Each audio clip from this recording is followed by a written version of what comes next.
Hi అండి, చింతపండు పులిహోర చేస్తున్నానండి. ఇవ్వండి పోపులండి. కొద్దిగా శనగపప్పు, కొద్దిగా మినపప్పు, కొద్దిగా ఆవాలు, కొద్దిగా చిన్న అల్లం ముక్క అండి, ముక్కలు చేసి పెట్టుకోవాలి.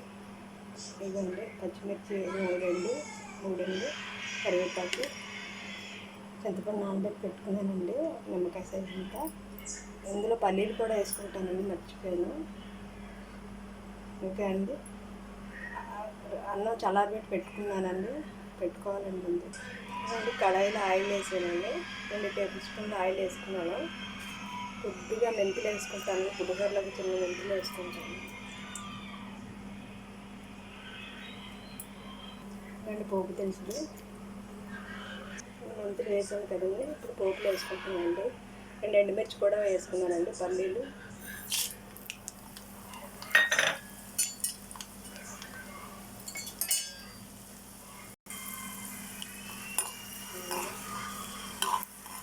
ఆవాలు చిరుపట్లాడాక వేసుకోవాలి.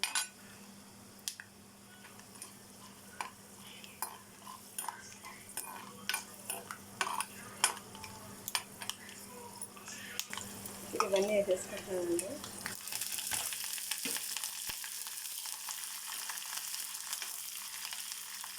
ఇంగువ కూడా వేసుకోవాలండి, కొద్దిగా ఇంగువ వేసుకుంటున్నాను.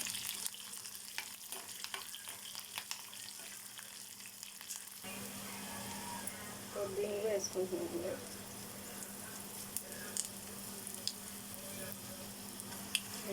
ఇంగువ వేసుకున్నానండి. ఇప్పుడు పసుపు వేసుకుంటున్నానండి. నేను తారింట్లోనే పసుపు వేసుకుంటాను.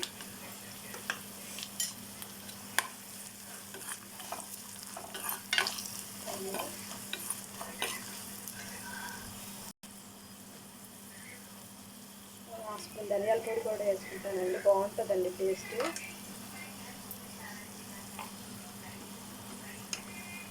కొద్దిగా జీలకర్ర పొడి కూడా వేసుకుంటానండి. ఆవపిండి కూడా వేసుకుంటానండి, 1/2 స్పూన్ ఆవపిండి వేసుకుంటున్నానండి. ఇప్పుడు ఇంట్లో చింతపండు రసం వేసేసుకుంటానండి.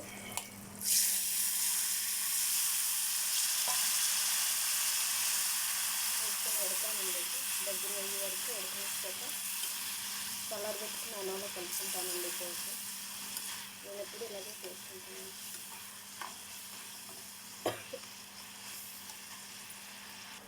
సాల్ట్ కూడా వేసుకుంటానండి, 1/2 స్పూన్ సాల్ట్ వేసుకుంటాను. చిన్న బెల్లం ముక్క వేసుకుంటాను, అలాగే చిన్న బెల్లం ముక్క వేసుకుంటున్నానండి. కొద్దిగా బాగుంటుందండి టేస్ట్.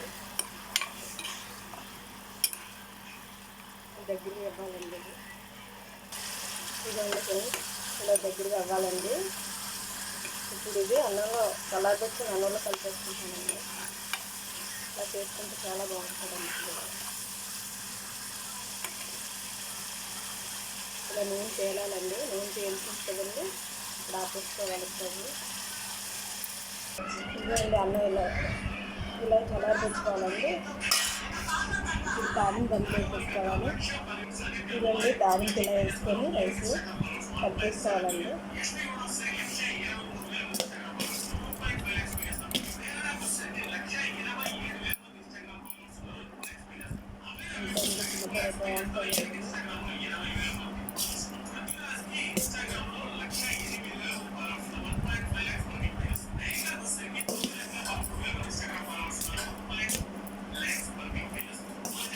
బాగుంటుంది. బాగుంటుందండి, ఇలా చేసుకుంటారు. బాగుంది. లైక్, సబ్స్క్రైబ్ చేయండి.